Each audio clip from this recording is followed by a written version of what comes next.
Bismillahirrahmanirrahim. Assalamualaikum warahmatullahi wabarakatuh. Allahumma lakal hamdu hatta tarda, wa lakal hamdu idza radita, wa lakal hamdu ba'da ridha.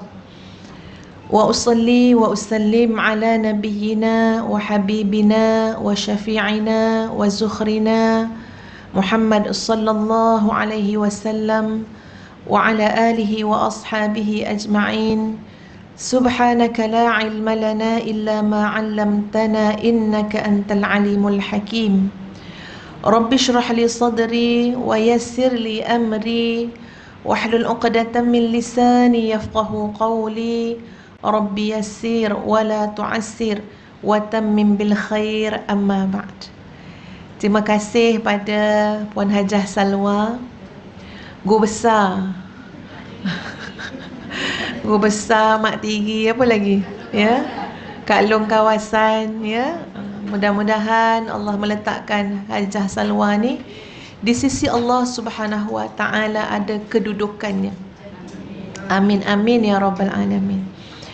Yang Ustazah hormati sekalian, para asatizah, ibu-ibu, kakak-kakak, adik-adik, tuan-tuan, rakan-rakan media, dan sekali lagi Ustazah ucapkan Assalamualaikum warahmatullahi wabarakatuh. Hari ini ceramah kita slow sikit sebab Ustazah tadi bertaigo, tapi dah cuba ambil rehat sikit. Alhamdulillah masih nampak puan-puan semua atas kursi tu tak bergerak-gerak. Ya, kalau tak berpusing kan.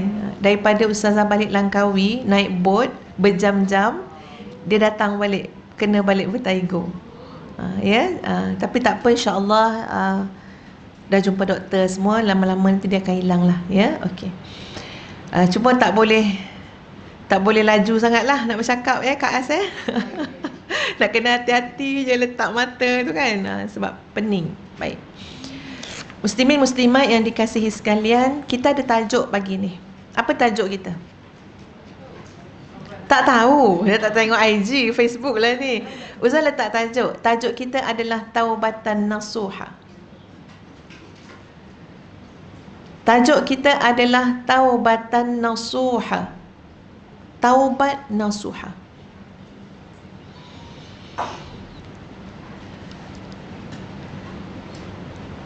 Muslimin muslimat yang dikasihi sekalian, Allah Subhanahu wa taala itu Maha menerima taubat, Maha pengampun, Maha pengasih, Maha penyayang, dan segala sifat Asmaullahil Husna. Bukan saja, ya, macam-macam nama lah, At-Tawwab, Al-Afu, Al-Ghafur, Al-Ghaffar. Nak gambarkan apa dia? Allah Subhanahu wa taala ni Maha pemaaf, Maha pengampun, Maha menerima taubat.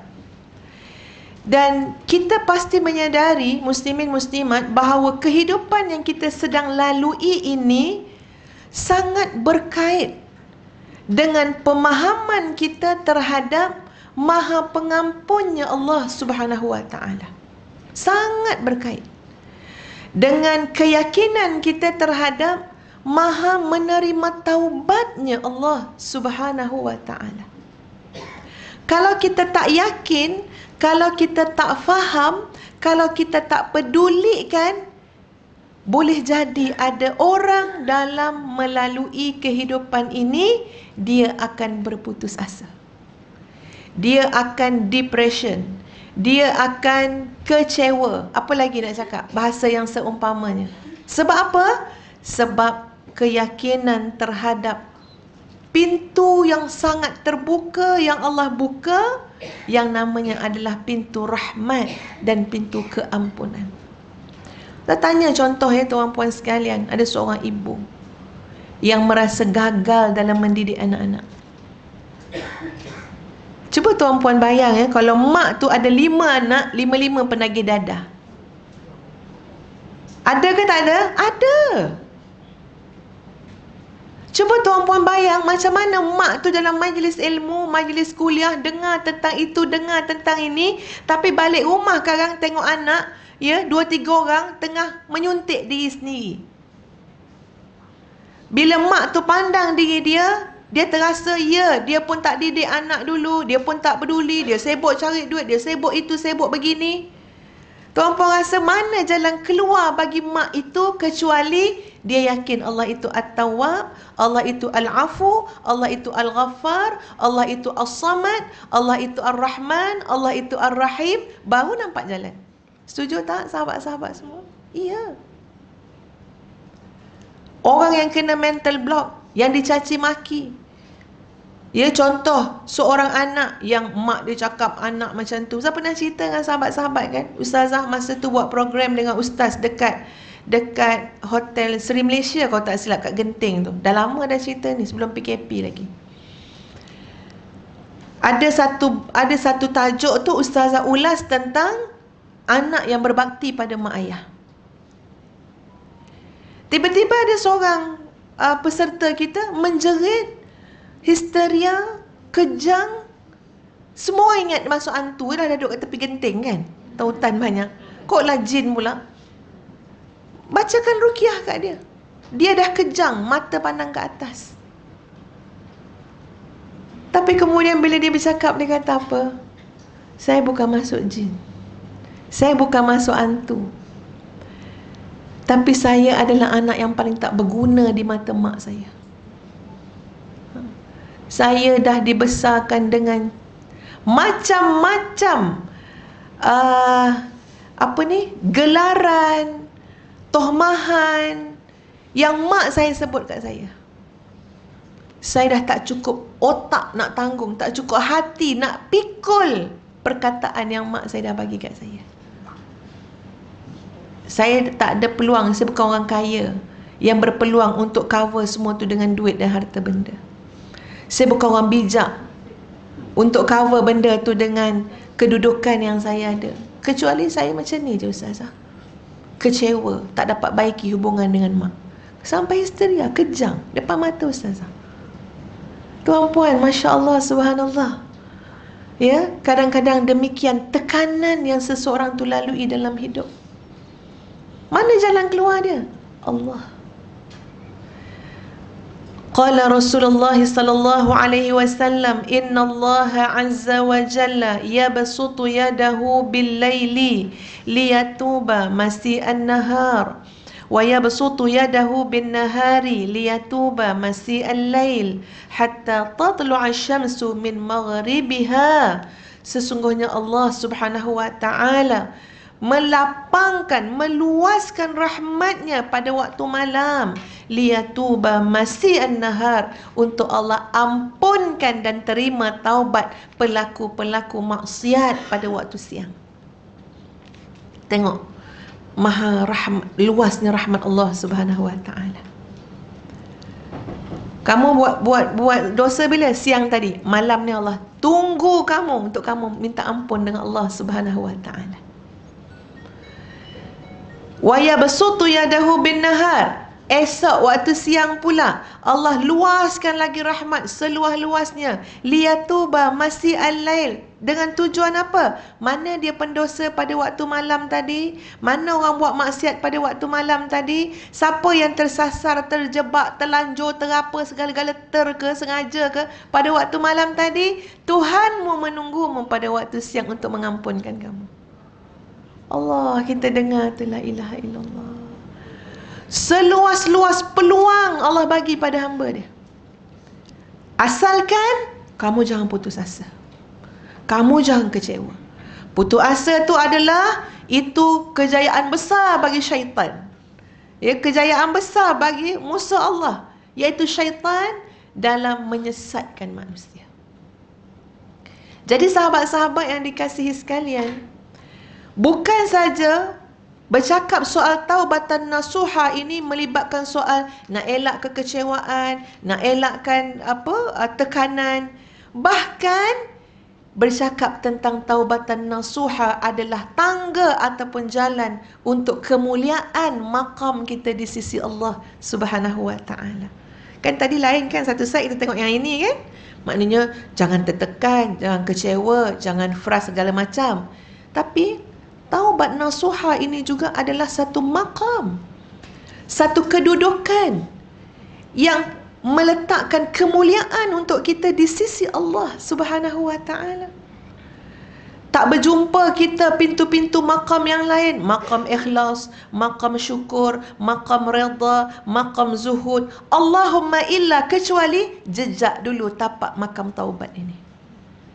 Kalau tak jejak kat sini, jangan cakap yang lain-lain. Jadi sahabat-sahabat sekalian, kok katalah, saya bukan macam kes yang tadi Ustazah. Saya bukan kes macam anak tadi dengan mak dia. Saya bukan kes macam mak tadi pula dengan anak penangis dadah. Tapi nak beritahu apa dia? Kita nak memburu cinta Allah Subhanahu wa taala, maqam yang mesti kita lalui, ya, kita jalani. Apa dia? Maqam taubat. Taubat yang bagaimana? Taubatan nasuha. Sangat mendekat dan membina hubungan kita dengan Allah Subhanahu wa taala. Macam mana kita rasa, ya sahabat-sahabat? Kita takkan rasa keseorangan bila kita duduk di makam taubat. Betul ya? Kita takkan rasa kesepian. Manusia mungkin menolak kita. Manusia mungkin judge kita dengan macam-macam. Ya, kalau orang nak bertaubat, nak berubah ke apa benda kan, sakit tau. Sebab apa? Sebab dah dimomokkan dengan pandangan orang. Bukan senang. Itu boleh rasa apa? Aduh, rasa berhijrah ni seorang je kan, rasa kesepian. Tapi siapa duduk di makam taubat, dia tidak rasa kesunyian dan kesepian. Siapa yang menemankan kita? Ya mu'annisa kulla wahid, wahai yang menghiburkan orang yang kesepian, yakni Allah Subhanahu wa ta'ala. Kita panggil siapa masa kita taubat? Panggil nama mak kita ke? Panggil nama suami kita ke? Panggil nama Tan Sri mana-mana, YB mana-mana? Tidak. Nama siapa yang kita panggil? Allah, ya Rab, ya Rab, ya Rab. Masya Allah, nikmatnya berada di makam taubat. Nikmat. Sebab itu sahabat-sahabat sekalian, ini untuk orang yang kecewa dengan dosa-dosa yang dia buat. Untuk orang yang rasa macam, ya Allah, aku ni jahatnya, aku ni berdosanya, aku ni ulang-ulang buat dosa. Saya nak cakap apa? Boleh jadi kelemahan dan dosa kita itu asbab untuk bawa kita menikmati makam taubat dengan sebenar-benarnya. Kita tak tahu jalan yang menyampaikan kita dengan sesuatu. Ada orang jalan taat. Taat daripada kecil, taat daripada muda, taat daripada remaja, taat sampailah ke tingkatan yang tinggi. Tapi ada orang pantas, Allah switch cara lain. Allah takdirkan cara lain. Apa dia? Menahan kesakitan dosa yang dia buat. Menahan kepahitan kelemahan yang dia lakukan. Saya suka bercakap dari segi konteks kekeluargaan, mak ayah dengan anak-anak, ya tuan-puan. Kita kalau lagi banding diri kita dengan macam mana orang lain didik anak, pernah tak kita terbanding dengan tak sengaja? Kita mesti akan rasa macam, kalau bolehlah diulang balik, beranak balik semula, nikah balik dengan suami kita tu. Ni kata, cakap kalau ni tak elok kan, tapi nak faham kan ni, ada kalau yang tak elok tu kalau memang kita nak takdir tu berubah. Tapi ni nak bagi faham, andai kata kadang-kadang bila kita rasa macam kita tak buat yang terbaik, andai kata boleh ulang balik hari pertemuan kita dengan suami kita, hari anak kita lahir, hari kita mengandung anak dalam perut, biar kita banyak baca Quran, biar kita begitu. Nak ulang tak? Kalau boleh, semua nak ulang. Semua nak ulang. Sebab tu Quran pun cakap, orang nak mati apa yang menjadi penyesalan orang nak mati, minta bagi lagi satu peluang. Untuk apa peluang tu? La'alli a'mala salihan tardah. Aku nak buat amal soleh yang engkau redha. Sama. Ya, kalau kita fikir-fikir kan, ya Allah, tengok orang tu didik anak dia. Contoh ada seorang hamba Allah ni, memang macam manalah anak dia tu hafazan Quran dia terlalu mantap. Bukan seorang, 13 orang. Sangat semua. Siapa tak tahulah macam manalah senang lenang akhirat besok. Mak ayah dia 13 orang, baik lelaki baik perempuan. Bukan makna nak bagi tahu dia punya mutamakin, dia punya kemantapan tu dia boleh masuk pertandingan. Kita kalau tak mantap hafazan, tak mungkin boleh masuk pertandingan, betul tak? Kecuali masuk pertandingan nawaitu nak dapat sagu hati. Boleh lah, yang itu akak boleh masuk, ustazah boleh masuk. Ya, tak cukup ni peserta Kak Salwa masuklah. Sebab memang Kak Salwa nak ambil yang sagu hati. Jadi asal ditanya ayat suruh sambung ya, senyum. Sambung, senyum. Sambung, senyum. InsyaAllah sagu hati lantangan. Kalau nak sagu hati kan. Ini anak-anak mereka tu nak Johan, nak naib Johan. Dan dapat. Berlonggok-longgok. Berlonggok-longgok hadiah, tak dapat pakai lagi. Hadiah umrah, hadiah haji, tak boleh pakai lagi pasal PKP. Masya Allah, subhanallah. Kita tengok tu, kita akan cermin diri kita. Aku buat apa dengan anak aku dulu? Dan pada masa itu kita akan rasa, Masya Allah ya Tuhan. Masa tak boleh diulang dah. Tapi apa yang boleh diiktibarkan sebagai mengulang masa? Taubat. Itu umpama kita mengulang masa. Itu umpama kita memberi peluang yang kedua, yang ketiga, yang keempat kepada diri kita dan keluarga kita. Taubat, taubat, taubat. Taubat yang bagaimana? Taubatan nasuha. Maha suci Allah yang maha baik. Al-Barur Rahim. Sebab masa memang tak dapat nak dipusingkan ke belakang. Tapi peluang ada tak? Ada. Apa peluang dia? Taubatan nasuha dan islah. Tengok pada ayat ya tuan-puan sekalian. Ayat surah Taha ayat 82. Kita kena faham macam mana perjalanan taubat yang kita duk sebut-sebut ni. A'udzu billahi minasyaitonir rajim. Wa inni laghaffarun liman taba wa amana wa 'amila salihan thumma ihtada. Dan sesungguhnya aku maha pengampun liman taba, bagi orang yang bertaubat. Maknanya Allah maha pengampun bagi siapa? Bagi orang yang bertaubat. Kalau tak bertaubat, kalau tak minta ampun, ya, maknanya tak tahulah macam mana nasib tu. Tapi siapa datang taubat, siapa minta ampun, kita akan dapati Allah maha pengampun. Memang nak sediakan keampunan. Tapi ada syarat lain. Wa inni laghaffar. Dan sesungguhnya aku ini adalah Allah yang maha pengampun liman taba wa amana wa amila salihah thumma ihtada. Bagi orang yang bertaubat, beriman, beramal saleh, kemudian tetap di jalan yang benar. Itu syarat dia. Itu syarat dia, kena tahu jalan yang benar tu apa dia. Jangan taubat, tapi tidak berada di atas jalan yang benar. Itu masalah lah. Sebab tu kena belajar.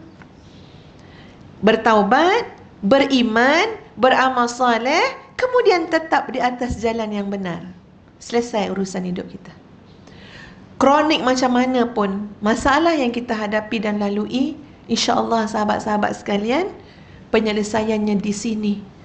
Pada ayat surah Taha yang ke-82. Taubat, iman, yakin dengan Allah Subhanahu Wa Taala, buat amal soleh banyak-banyak, pastikan tidak tersasar lagi. Jalan lurus tu, pastikan kita berada di atas jalan tersebut. InsyaAllah, apapun masalah-masalah, ya, semuanya akan bertemu dengan solusi dan penyelesaian yang dirahmati oleh Allah Subhanahu Wa Taala. Ini adalah bicara taubat, ya, yang ustazah nak bawa pada hari ini untuk membina, selain daripada yang pertama tadi, koklah kecewa, koklah fras, Ini jalan dia. Dan yang kedua, sisi mana? Nak mencapai kemuliaan di sisi Allah Subhanahu Wa Ta'ala, mestilah dengan jalan memohon keampunan kepada Allah Subhanahu Wa Ta'ala dan taubat. Kadang-kadang pening kepala, ya, berfikir banyak sangat ke, apa benda ke, ya, tengok kesan daripada dosa-dosa yang pernah kita buat, kesilapan-kesilapan yang pernah kita buat, mesti kita rasa macam serabut. Tapi sangat mudah, insya-Allah sahabat-sahabat, apa dia? Allah nak suruh kita taubat.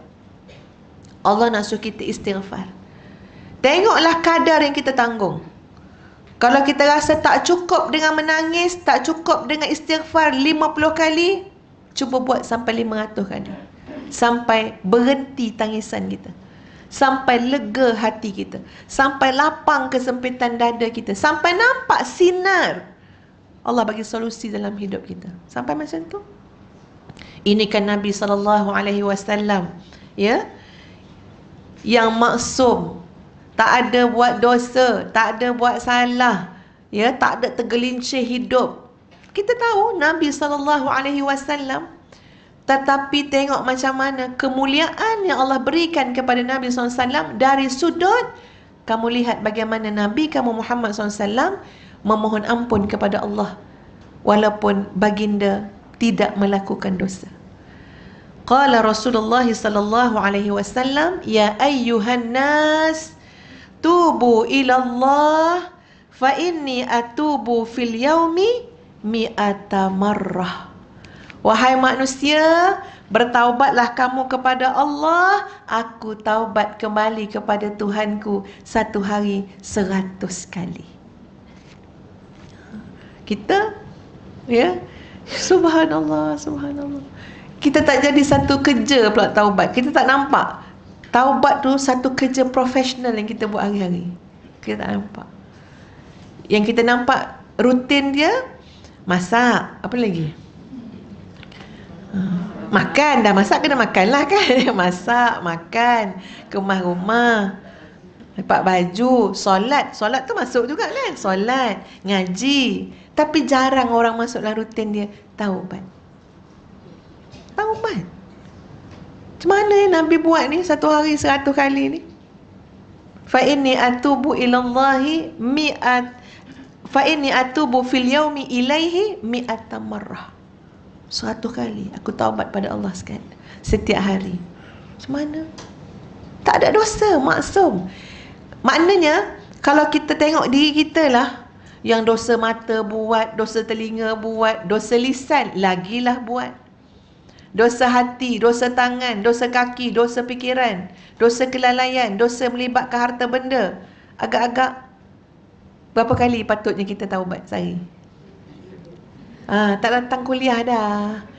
Apa tak datang kuliah kat Leha? Beristighfar kat ceruk rumah tu.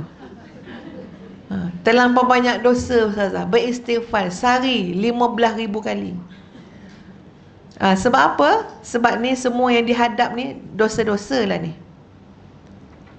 Ustazah nak sama-sama bercakap kat diri sendiri, bercakap kat sahabat-sahabat untuk faham apa dia, betapa istimewanya makam taubat ini. Sangat istimewa, sangat bahagia, sangat tenang. Ya, kena berlumba, kena fight, kena mujahadah untuk jadikan, kalau tak siang pun malam, ada waktu khusus untuk kita menikmati hubungan, keindahan hubungan dengan Allah Subhanahu Wa Ta'ala dengan jalan taubat. Sebab tu disebut dalam Al-Quran, golongan yang wabil asharihum yastaghfirun. Apa kerja golongan tu pada waktu sahur? Pukul 5 pagi tadi golongan tu buat apa? Pukul 5 suku pagi tadi golongan yang dimaksudkan tu buat apa? Mereka sedang memohon keampunan kepada Allah Subhanahu Wa Ta'ala. Ini memang Ustaz cakap kat diri sendiri, tuan-puan, rugi besar kita. Rugi besar kita kalau kita tidak ada sebuah kehidupan waktu malam dan waktu sahur, kecuali tidur. Waktu sahur ni ada sebuah alam, ada sebuah kehidupan.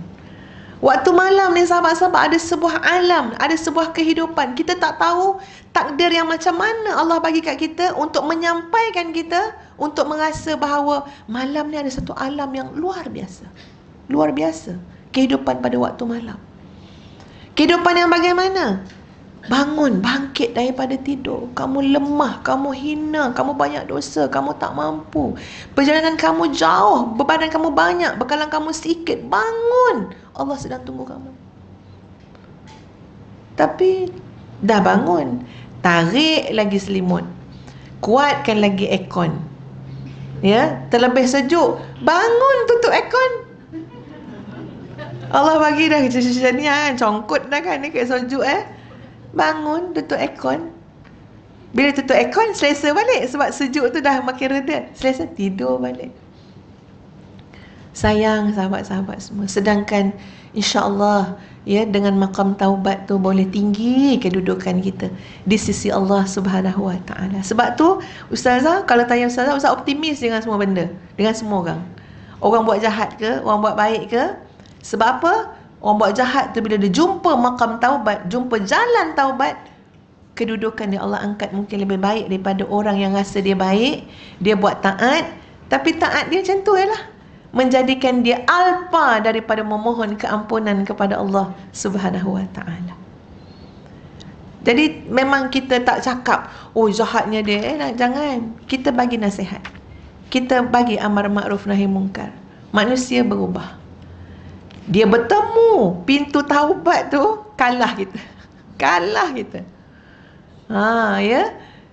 Jadi janganlah pula kita tak bertemu pintu taubat. Ni kita dah bercakap ni, biarlah kita pun bertemu kan. Maksud dia apa dia? Ya.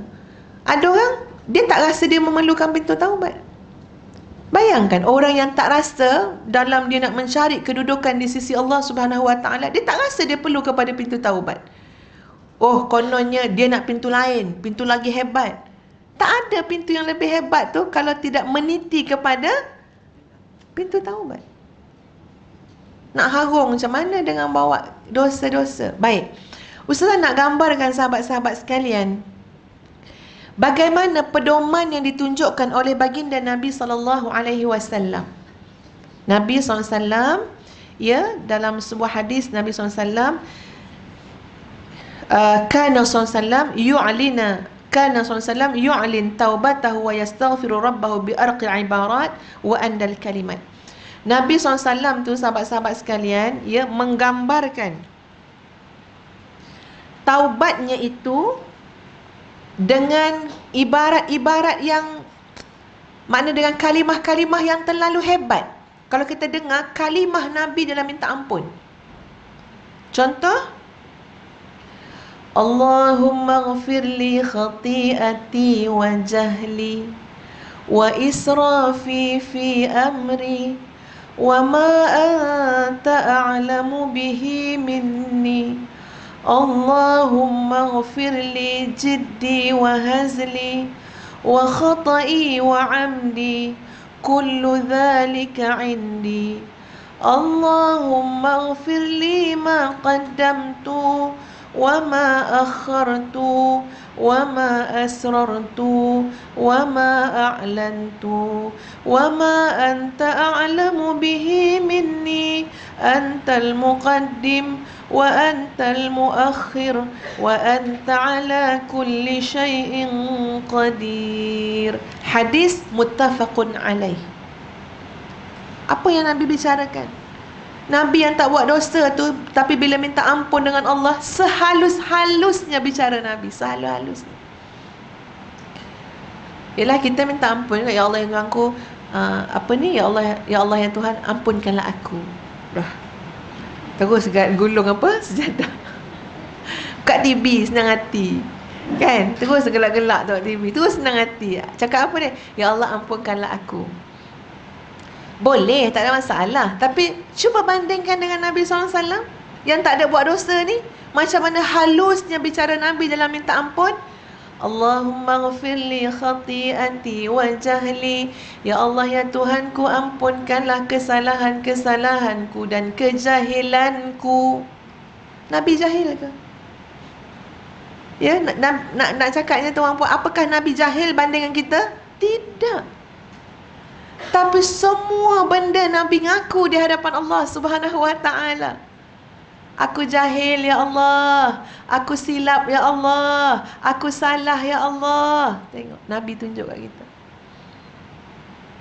Jangan kita minta ampun dengan Allah tapi kita rasa kita profesor. Kita tahu semua, ni semua bidang kita ni, usuluddin, syariah, tauhid, makrifat segala. Allah tak tengok pun tu. Ya Allah, ampunkan kesalahanku dan kejahilanku.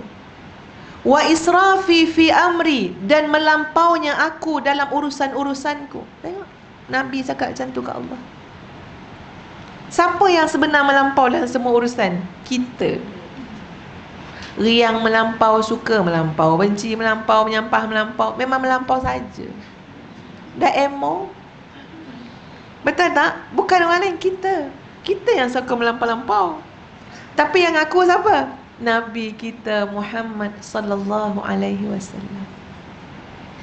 Wa ma anta a'lamu bihi minni, aku minta ampun daripada semua yang engkau lebih tahu tentang diriku daripada aku. Percayalah muslimin muslimat, kalau kita baca doa ni malam hari, faham makna, hayati, tersengguk-sengguk menangis, terseduh sedan kita nangis. Sebab apa? Bila kita sebut, wahai Allah, ampunkan aku dengan dosa-dosa dan kelemahan yang kau lebih tahu daripada aku sendiri. Kau lebih tahu. Berapa banyak kesilapan yang kita tak sedar, yang kita tak tahu, yang kita tak sengaja, yang kita keliru, yang akhirnya kita terpaksa hadap kesan-kesan daripada kesilapan-kesilapan yang kita buat. Sebab tu bila kita kata aku minta ampun ya Allah dengan kesilapan, kejahilan, dosa yang engkau lebih tahu daripada diriku sendiri. Allahumma ghafirli jiddi wa hazli wa khata'i wa amdi. Ya Allah, ampunkanlah ya Allah segala kelalaianku, kesalahanku, sengaja atau tidak sengaja. Macam tu sekali Nabi bersungguh-sungguh nak minta ampun kepada Allah Subhanahu wa ta'ala. Maknanya apa kita faham kat sini? Jalan minta ampun, jalan taubat ni, subhanallah, jalan yang terlalu suci untuk membina hubungan dan kedekatan kita dengan Allah Subhanahu wa ta'ala. Jangan kita bertindak dalam hidup rasa diri kita baik, rasa diri kita betul semua, sampai hilang rasa aku mungkin aku bersalah, aku lemah, aku hina, aku manusia biasa. Apa yang aku perlukan? Allah Subhanahu wa ta'ala. Aku nak datang minta ampun pagi, petang, siang, malam. Pagi, petang, siang, malam. Duduk saya saja sementara tunggu penceramah datang. Apa hobi kita? Apa kesukaan kita? Astaghfirullahalazim, astaghfirullahalazim. Hati kita akan lembut, sahabat-sahabat. Hati kita akan lembut. Allah akan sayang kat kita. Allah akan sayang kat kita. Allah akan pilih kita untuk banyak amal soleh, ibadah-ibadah yang akan mendekatkan kita dengan Allah Subhanahu wa ta'ala. Jalan yang tak boleh lupa apa dia? Jalan istighfar dan taubat. Wa kullu dhalika indi. Nabi sebut apa? Tadi Nabi kata jahil aku, melampaui batas dalam urusan, engkau lebih tahu keadaan diri aku, kelemahan aku, sengaja tak sengaja. Hujung Nabi kata apa? Wa kullu dhalika indi. Semua yang aku sebut tu ya Allah ada kat aku. Masya Allah. Punya Nabi tawaduk, merendah diri dengan Allah Subhanahu wa ta'ala. Padahal kalau kita bercakap tentang sosok baginda Nabi SAW, Nabi tak ada yang semua-semua tu. Tak jahil, tak melampaui batas, tak buat dosa, tak ada salah, terjaga, tak kira waktu sedar ke tak sedar, kecil besar. Tapi Nabi kata apa? Wa kullu dhalika indi. Semua tu ada kat aku ya Allah. Yang tak pernah sebut semua tu ada kat kita siapa? Yang memang berdosa betul ni, yang memang melampaui batas betul ni, yang memang jahil betul ni. Tak pernah pula sebut wa kullu dhalika indi. Semua tu ada kat aku ya Allah. Tapi kalau kita didik hati, Sucikan hati, tarbiyah hati, tiap-tiap malam mengaku kat Tuhan, wa kullu dzalika indi. Semua kelemahan-kelemahan tu ada kat aku, ya Allah. Sambung lagi, Allahumma ighfirli ma qaddamtu wa ma akhartu wa ma asrartu wa ma a'lantu wa ma anta a'lamu bihi minni. Jadi ya Allah, ampunlah aku apa yang terdahulu, apa yang akan datang, apa yang terang-terang, apa yang tersembunyi, apa yang kau lebih tahu daripada aku. Antal muqaddim wa antal muakhir wa anta ala kulli syai'in qadir. Engkaulah yang awal, engkaulah yang akhir, dan engkau atas segala sesuatu maha berkuasa. Masya Allah. Insya Allah Allah akan cabut masalah, cabut segala kesulitan yang berlaku dalam hidup kita. Bahkan angkat kedudukan kita, muliakan kita di dunia dan di akhirat. Jalan dia apa? Jangan pandang ringan pada jalan taubat. Tak cukup dengan itu, sahabat-sahabat sekalian. Kita tengok Nabi kita Muhammad sallallahu alaihi wasallam nak tunjuk pada umat betapa pentingnya jalan istighfar, jalan taubat. Mari aku tunjuk kat kamu semua. Ibarat macam itulah ya. Nabi ni, kehidupan Nabi ni sunnah kan? Maknanya jadi ikutan kepada semua. Mari kita tengok. Nabi sallallahu alaihi wasallam apabila Nabi solat, bila Nabi solat, apa yang Nabi cakap? Kita nak tengok apa Nabi buat, berapa banyak Nabi mengulang tentang persoalan istighfar dan taubat. Baik, kita tengok kat sini. Pertama, pada waktu berwuduk. Pada waktu berwuduk, Nabi sallallahu alaihi wasallam bersabda, "Anna man tawadda'a fa ahsana al-wudu'a kharajat khatayahu min jasadih." Sesungguhnya apabila seseorang itu berwuduk, maka akan gugurlah dosa-dosa pada diri seseorang yang sedang berwuduk itu, gugur dosa-dosa daripada jasad dia. Nampak tak sahabat-sahabat macam mana Nabi nak tunjuk? Setiap amalan yang kita buat tu nak menjurus kepada apa? Keampunan Allah. Lepas kita wuduk, apa doa kita baca? Allahumma ja'alni minat tawabin waj'alni minal mutatahhirin waj'alni min ibadikas salihin. Nampak tak macam mana setiap ibadah tu nak bawa kita ke mana? Ya Allah, jadikanlah aku daripada golongan yang bertaubat. Lepas wuduk. Boleh kan kalau boleh juga sebenarnya kan, kalau kita fikir-fikir, kenapa tak jadi doa tu Allahumma ja'alni minal mukhlisin, minal khashi'in, minaz zahidin, minal mujahidin, macam-macam mereka nak sebut. Tapi macam mana pedoman daripada hadis, daripada sunnah Nabi SAW? Doanya macam mana? Allahumma ja'alni minat tawabin. Jadikan aku ini para ahli taubat. Ahli taubat. Kok terlupalah kita. Maknanya tiap-tiap kali kita ambil wuduk, kita diingatkan, selain daripada kita ambil wuduk tu, maknanya apa? Langkah kita adalah untuk menjadi ahli taubat. Kok terlupa? Ingat balik dengan doa-doa tu. Kan betul tak sahabat-sahabat? Sebab itu doanya. Waj'alni minal mutatahhirin. Dan jadikanlah aku daripada golongan yang membersihkan diri. Bersih hati, bersih fikiran, bersih jasad, bersih zahir, bersih batin. Waj'alni minal mutatahhirin. Waj'alni min ibadikas salihin. Kemudian Nabi SAW menyebut ya, wahinama tutali' salatahu SAW, bila Nabi nak solat, Nabi baca apa dalam doa istiftah, doa iftitah kita panggil kan? Nabi baca apa?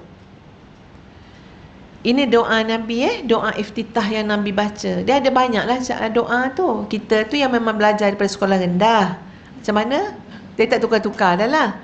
Macam mana yang tu kita baca di sekolah rendah tu? Allahu Akbar kabira walhamdulillahi kathira wa subhanallahi bukratan wa asila. Itu kan dulu sekolah rendah. Berdiri cikgu tu nak dengar kita baca ramai-ramai. Kita pun tukumak kamit numpang kawan kita baca.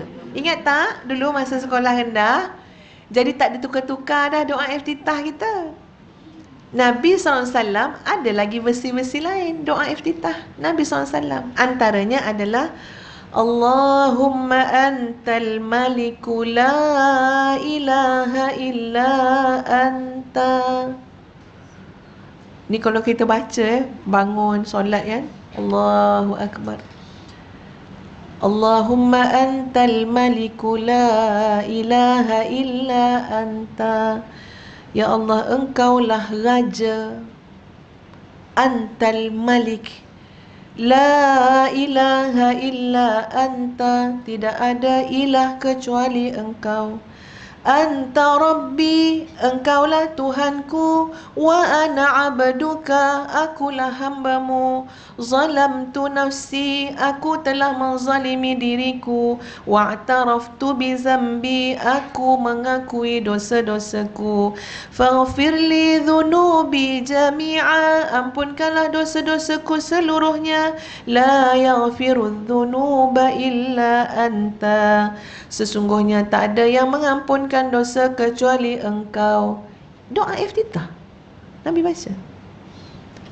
Allahu Akbar. Tak tahu nak cakap mulianya Rasulullah SAW, halusnya hati baginda. Baginda tidak berdosa. Baginda tidak berdosa. Baginda sentiasa dipimpin oleh Allah Subhanahu Wa Taala. Tapi bila solat, aku ngaku dosa-dosaku ya Allah. Allahu Akbar. Yang banyak dosa ni yang solat ni. Solat Allahu Akbar, petang nak masak apa, nak pergi mana, holiday kat mana. Aduh, mana nak senang hati. Betul tak? Jauh kita tu dah. Ya, tak ke mana-mana menyimpang hidup. Tengok Nabi SAW. Sedap satu benda yang sangat lazat sahabat-sahabat bila kita sebut Anta Rabbi, kau Tuhan aku. Wa ana abduka, aku adalah hambamu. Ya Allah, dapat sebut tu. Cuba sebut malam sekarang. Solat sunat tahajud ke kan. Allah nikmatnya. Kadang-kadang anak kita katalah ada masalah anak-anak ke apa kan, nak minta tolong dengan Allah. Memang sentiasa minta tolong dengan Allah. Tapi kita sebut macam ni, ya Allah, anakku itu hambamu. Engkau Tuhannya ya Allah. Itu pun kita rasa macam lega. Maka janganlah kau biarkan dia ya Allah. Kau penciptanya. Dia hambamu ya Allah. Kalau semata-mata dia anak aku, tak jadi apa dia. Betul tak? Semata-mata anak kita, kita tak boleh buat apa. Tak usahlah nak cakap besar. Oh, saya seorang ustaz yang hebat, saya seorang ustazah yang hebat. Tak. Kalau semata-mata dia anak kita, kita tak boleh buat apa-apa. La haula wa la quwwata illa billahil aliyul azim. Tapi mahalnya kat mana? Anak kita hamba Allah. Anak kita hambamu ya Allah. Tuhannya adalah engkau. Ilah, la ilaha illa anta. Maka baikilah anak aku ni ya Allah, hamba engkau. Kasihanilah hamba engkau ni ya Allah. Aku pun tak ada buat apa. Contohnya lah kan. Itu memang satu benda yang dalam munajat kita, sahabat-sahabat, kalau menyebut aku hamba, engkaulah Tuhan aku, itu terlalu nikmat. Suami kita, kita doa suami kita, cuba sebut, wahai Allah, suami aku itu hambamu, engkaulah Tuhannya, kasihanilah dia ya Allah. Ada satu rasa lain dalam hati kita. Maknanya apa? Kita betul-betul menyandarkan kita semua ni adalah hamba Allah. Sebab tu kita tengok ada satu doa kan yang Nabi ajarkan, ya, antara doa yang mustajab tu kan, kalau kita baca pada permulaan doa kita, bila menyebut Allahumma inni abiduka wa banu abidika, kan? Ya Allah, aku ni adalah hamba-Mu, anak kepada hamba-Mu yang lelaki, anak kepada hamba-Mu yang perempuan. Maknanya kita ni baka apa? Baka hamba. Itu satu nikmat menyebut benda tu. Dan Nabi SAW tunjuk kat kita. Bila Nabi solat, Nabi sebut anta rabbi wa ana abduka, aku ni hamba engkau. Zalamtu nafsi, aku telah zalim pada diriku sendiri. Wa qawluhu aidan, dan ada lagi versi lain yang Nabi baca. Tapi Ustaz nak gambarkan doa iftitah Nabi SAW tertumpu dalam banyak-banyak hal kepada istighfar. Tengok versi yang lain pula. Allahumma ba'id baini wa baina khatayaya kama ba'adta bainal masyriqi wal maghrib. Allahumma naqqini min khatayaya kama yunaqqa thawbul abyadu minad danas. Allahumma ghsilni min khatayaya bithalji wal ma'i wal barad. Muttafaqun alaih. Nabi kata apa tu? Bila doa iftitah, Allahumma ba'id, ya Allah jauhkanlah, baini, antara aku, wa baina khatayaya, antara aku dengan dosa-dosaku. Jauhkan macam mana? Kama ba'atta bainal masyriqi wal maghrib, seperti mana engkau jauhkan timur dan barat. Tak pernah bertemu timur dan barat. Betul tak tuan-puan? Kecuali kita lipat peta tu. Yalah, atas kertas kan kita lipat, temulah dia. Tapi hakikatnya bertemu tak? Tak. Timur, barat.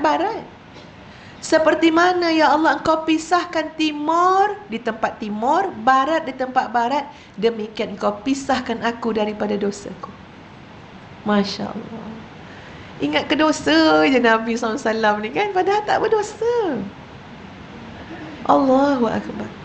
Kemudian Allahumma naqqini min khatayaya, ya Allah suci bersihkanlah aku daripada kesalahanku, kama yunaqqa thawbul abyadu minad danas, seperti mana engkau bersihkan baju putih daripada kotoran. Fikir dosa lagi, kesalahan lagi. Tak cukup minta jauh, bainal masyriqi wal maghrib, buat pula perumpamaan lain. Baju putih bersih tu ada kotor, bersih tak nampak dah kotor. Demikian aku minta aku dengan kotoranku dibersihkan sampai tak nampak kesan. Masya Allah. Tak cukup lagi tu, Nabi sambung lagi. Allahumma ghsilni min khatayaya bithalji wal ma'i wal baradi.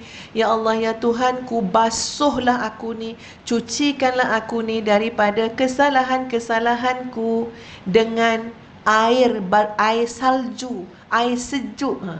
Macam-macam Nabi sebut untuk apa? Tidak mahu dihambat oleh dosa dan kesalahan. Jadi sahabat-sahabat, kalau kita hidup memikul dosa, memikul segala maksiat, kesilapan, tak istighfar, tak taubat, itu memang naya kita. Ya. Sebab setara Nabi SAW punya risau kan, kau ada lagi terhambat dengan apa bentuk kesilapan dan kesalahan, sampai begini sekali baginda Nabi SAW minta ampun dengan Allah. Sebab tu kalau orang yang rasa dia hebat dengan ibadah dia ni memang pelik sikit lah. Ya, sebab apa? Sebab kita diajar oleh Nabi kita Muhammad SAW untuk tawaduk sangat. Buat baik tak payah tengok kebaikan, lupakan. Tak payah nak rasa hebatnya aku dengan puasa aku, hebatnya aku dengan qiyam aku, hebatnya aku, tak payah. Kalau ada lintasan tu cepat-cepat isti'azah dan minta tolong dengan Allah. Sebab apa? Sebab tengok akhlak Nabi tunjuk. Ibadah Nabi bukan sikit-sikit, tapi tiap kali Nabi nak solat, Nabi akan ingat, ya, seolah-olah macam buat salah. Sebenarnya tak buat salah. Yang buat salah kita. Okey, Nabi tunjuk lagi sahabat-sahabat sekalian. Kalau, ya, apabila seseorang itu bertemu, sebelum tu, Nabi rokok kan, Nabi rokok dan sujud. Ini ada satu hadis yang disebut oleh Ummul Mukminin Aisyah radhiyallahu anha. Maknanya isteri Nabi Sayyidatuna Aisyah radhiyallahu anha bagi tahu, kana Rasulullah sallallahu alaihi wasallam yukthiru an yaqula fi ruku'ihi wa sujudih. Nabi SAW memperbanyakkan menyebut dalam rokok baginda dan sujud baginda. Apa Nabi sebut? Subhanakallahumma rabbana wa bihamdika Allahumma ghafirli. Itu Nabi baca sujud dan rokok. Kita ambil yang belajar dululah kan. Subhana rabbiyal azimi wa bihamdi, subhana rabbiyal a'la wa bihamdi. Bukan bermakna tu je satu bacaan ya. Kalau kita ngaji-ngaji lagi, belajar lagi, kita akan bertemu, oh Nabi juga baca yang begini, baca yang begini. Dan tengok apa Sayyidatuna Aisyah sebut, Nabi memperbanyakkan dalam rokok baginda, dalam sujud baginda, sebut apa? Subhanakallahumma rabbana wa bihamdika Allahumma ghafirli. Ada lagi minta ampun. Tadi dah minta ampun masa doa iftitah. Minta ampun lagi masa rukuk. Minta ampun lagi masa sujud. Jadi tuan-puan, kita kena tanya diri kita ni, berapa banyak ni kita minta ampun dengan Allah? Bila kita akan jadi ahli taubah ni? Macam tu sekali Nabi SAW. Kemudian yad'u fi akhir salatihi sallallahu alaihi wasallam. Bila akhir solat pula, Nabi buat apa? Ini cerita kat solat Nabi je ni. Belum yang minta ampun, minta apa waktu yang lain-lain. Ni solat Nabi ni. Apa pula yang Nabi kata, yang Nabi sebut, yang Nabi mohon pada Allah pada akhir solat baginda? Muttafaqun alaih hadis ni tuan-puan. Apa Nabi sebut? Allahumma inni zalamtu nafsi zulman kathira wa la yaghfiru dhunuba illa anta faghfir li min indika maghfiratan innaka antal ghafurur rahim. Ya Rabb, Rasulullah SAW itu tidak habis-habis minta ampun dengan Allah Subhanahu wa ta'ala. Boleh bayang tak agak-agak tuan-puan macam mana jiwa Nabi tu? Orang yang selalu rasa nak minta ampun ni, dia ada hati yang sangat halus, lembut. Hati yang latif, yang lembut, yang layin, yang hayyin ni tuan-puan, senang dapat hidayah, senang dapat hidayah. Banding hati keras, rasa betul, memanjang, orang lain semua salah. Ya, bahkan tak rasa dia yang memerlukan taubat. Kau orang lain, kita yang memerlukan taubat. Itu memang susah. Susah. Apa yang Nabi baca tadi? Allahumma inni zalamtu nafsi. Ya Allah, ya Tuhanku, aku telah menzalimi diriku. Zulman kathira. Kezaliman yang sangat banyak. Nabi sebut macam tu. Kita nak ngaku zalim memang tidaklah. Ya, pula tak ada, tak zalim. Dizalimi adalah pula dah. Akak tak zalim, akak orang yang dizalimi. Terbalik ikut. Tak pernah nampak diri kita zalim. Sentiasa perasan bahawa kita ni dizalimi. Cuba tukar sikit. Yang dizalimi tu dizalimilah. Yang zalim pun dia juga. Betul tak? Yang zalim pun dia juga kita ni. Apa nak malu ngakunya? Ini kan Nabi SAW. Itulah pengakuan Nabi di hadapan Allah. Allahumma inni zalamtu nafsi zulman kathira. Aku telah menzalimi diriku dengan kezaliman yang sangat banyak. Wala yaghfiru dhunuba illa anta. Dan tidak ada yang mengampunkan dosa-dosa itu kecuali engkau. Faghfirli min indika maghfiratan. Maka ampunlah aku, daripada sisi engkau sajalah adanya maghfirah itu. Innaka antal ghafurur rahim. Sesungguhnya engkaulah yang maha pengampun lagi maha pengasih. Masya Allah, Masya Allah. Nabi kita Muhammad sallallahu alaihi wasallam. Sebab tu orang jatuh cinta kat Nabi ni memang, ya, kan sahabat-sahabat jatuh cinta kat Nabi, tak dapat nak digambarkan ya. Kecintaan para sahabat kepada Nabi SAW ni sampai lebih dicintai daripada diri sendiri, daripada keluarga, mak bapak, pasangan, harta benda dan dunia seluruh isinya. Tapi kalau kita fikir sahabat-sahabat sekalian, orang yang macam ni sekali punya lembut hati, halus hati dengan Allah Subhanahu Wa Taala, yang begini tawaduk, yang begini mulia akhlaknya, siapa dia tak jatuh cinta? Betul tak? Siapa dia tak jatuh cinta? Maknanya bukanlah dipaksa-paksa untuk cinta tu, bukan dipaksa. Memang kita dengar ni pun kita rasa macam, ya Allah, tak dapat nak bendung rindunya dengan Nabi SAW. Tak dapat bendung. Cuma tak boleh jumpa kan? Dia tak boleh jumpa. Kalau kata nak minta, ya Allah bagilah aku mimpi jumpa Nabi SAW, aku tak dapat bendung dan rindu nak jumpa orang paling tawaduk, orang paling banyak istighfar, orang paling baik akhlak, orang paling berjasa. Kita bolehlah doa kan? Ya, tunggulah Allah mustajabkan doa tu. Sebab subhanallah tuan-puan sekalian, tengok diri baginda Nabi SAW. Ini baru kita tengok dari satu sudut tu je. Sudut apa dia? Bagaimana Nabi mengajar kita untuk selalu ingat kepada jalan istighfar dan taubat. Itu jalan kebahagiaan dalam hidup kita. Ustaz sebenarnya banyak dah kongsikan doa-doa kan ya. Maknanya macam patut ditulis kan ya, biar sahabat-sahabat semua boleh amalkan kan. Tapi insya-Allah Ustaz minta Kak Salwa ingatkan Ustazah, Ustazah ambil masa nanti untuk tulis ya, kemudian hantar pada Kak Salwa. Jadi Kak Salwa yang insya-Allah boleh sebarkan untuk memenuhi hidup kita ini dengan sentiasa minta ampun, minta maaf, taubat pada Allah Subhanahu Wa Taala, yang Nabi tunjukkan variasinya dalam kehidupan dan ibadah baginda Nabi sallallahu alaihi wasallam. Bukan makna duduk saja yang duduk istighfar, tak. Tengok Nabi nak solat, nak bangun, lepas habis majlis, apa Nabi baca? Ya, nak rokok, nak sujud, semua ceritanya apa? Ceritanya taubat, taubat, taubat. Dalam bab haji, man hajja lillah falam yarfuth walam yafsuq raja'a ka yaumi waladathu ummuh. Apa tawaran yang diberikan kepada orang yang buat haji, yang tidak ada cakap kotor, yang tidak ada buat akhlak yang buruk? Dia akan kembali seperti mana hari seperti dia dilahirkan. Ni cakap tentang apa ni? Bersih daripada dosa. Tingginya kedudukan ganjaran orang yang bersih daripada dosa. Buat haji, ya, apa ganjaran untuk orang yang buat haji? Bersih daripada dosa. Maknanya itu ganjaran yang sangat hebat.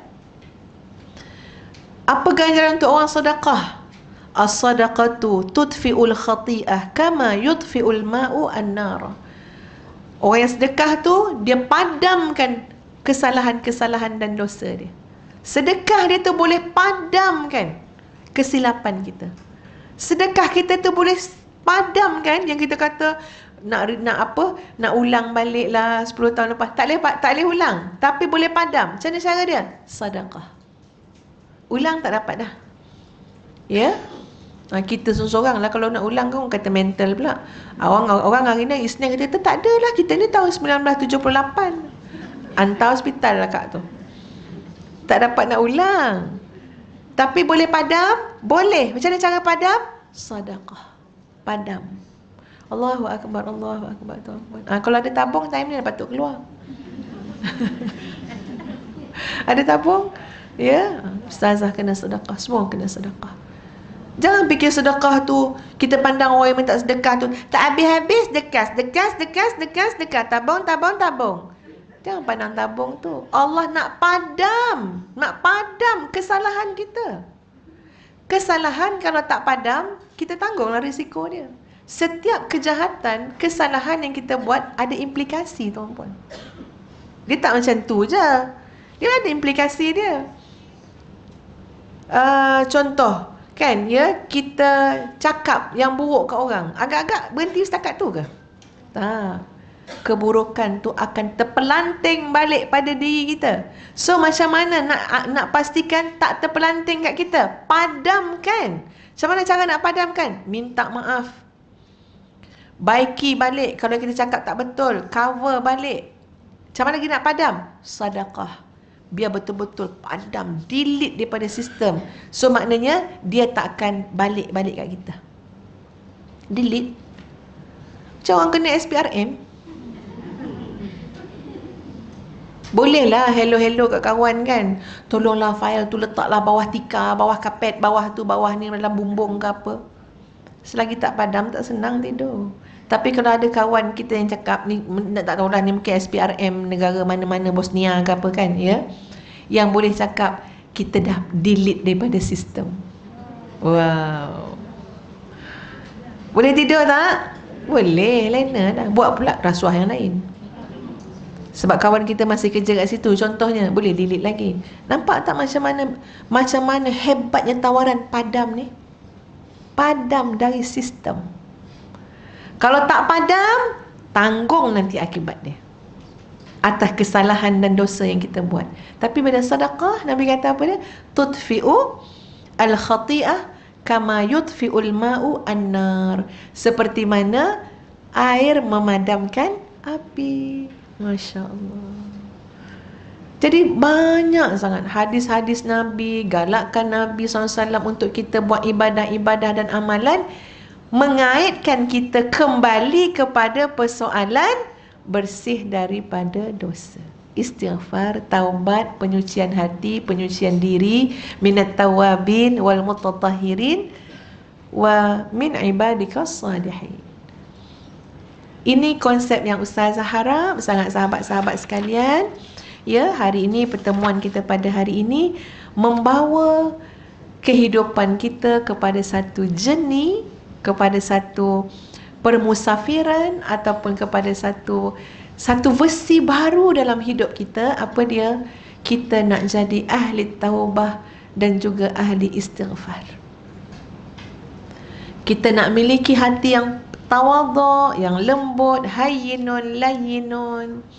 Ya Allah akan isi dengan rahmat, dengan nikmat, dengan hidayah. Ada yang salah silap, dibetulkan balik dengan jalan taubat, alignment dia, balancing dia, semua balik dengan taubat dan istighfar. Ya, masa lepas yang tidak dapat didatangkan kembali, tapi peluang datang dengan taubat, padam juga dengan jalan taubat dan istighfar. Masya Allah, subhanallah. Maka sahabat-sahabat sekalian, Ustaz berdoa sangat pada hari ini agar kita semua ini Allah pilih menjadi ahlu taubah, menjadi orang yang jiwanya sentiasa kembali kepada Allah Subhanahu wa ta'ala, isi hidup dengan kebaikan, istighfar, ya, sentiasa rasa kita amat berhajat kepada keampunan dan rahmat Allah Subhanahu wa ta'ala. Ya, doa-doa yang Ustazah share tadi tu, insya-Allah Ustazah ambil tanggungjawab, insya-Allah, ya, untuk salin semula yang Nabi baca, macam-macam yang saya baca tadi kan, ya, nanti dapatkan daripada Hajah Salwa. Aqulu qawli hadha astaghfirullahal azim li wa lakum. Assalamualaikum warahmatullahi wabarakatuh. Kita tangguhkan dengan suratul Asr dan tasbih kafarah.